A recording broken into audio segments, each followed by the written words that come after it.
আসসালামু আলাইকুম দর্শক ভাই বোনেরা, আজকে আমি ডাল চচ্চড়ি করব। কীভাবে করব?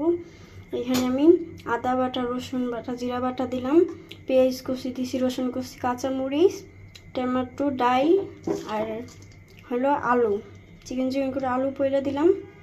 এটাতে আমি এখন ডাল চচ্চড়ি করব। আর কিছু মশলা দেওয়া বাকি আছে, মশলাটা দেব। এখানে আমি 1 চামচ লবণ দিয়ে নিলাম, আধা চামচ ফাঁকি মরিচ দিলাম,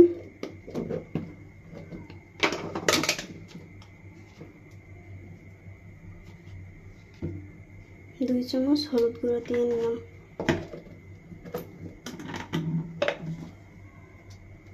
এবার আমি তেল দেব।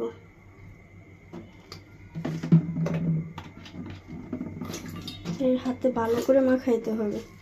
এবার হাত দিয়ে ভালো করে মাখাইয়া পানি দিতে হবে।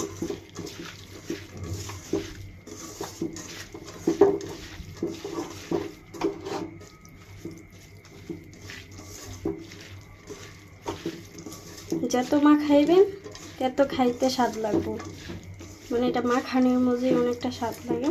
তো আজকে আমার সজের পাতা ছিল না, তো এই জন্য সজের পাতা দিতে পারি নাই।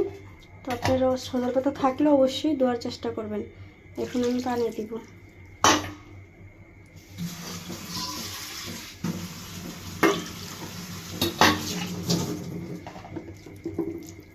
পানি দিয়ে জাল করে শুকাইব পানিটা। একবারে চড়চড়ি করব, একটু ভিজা ভিজা থাকবে। তো এখানে আমি আদা, রসুন, পেঁয়াজ, কাঁচামরিচ সব কিছুই দিলাম।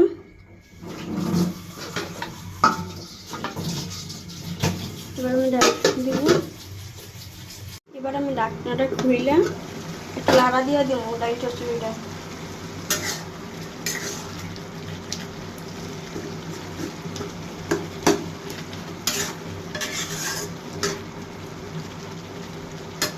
আর 4-5 মিনিট হইলেই হয়ে যাবে।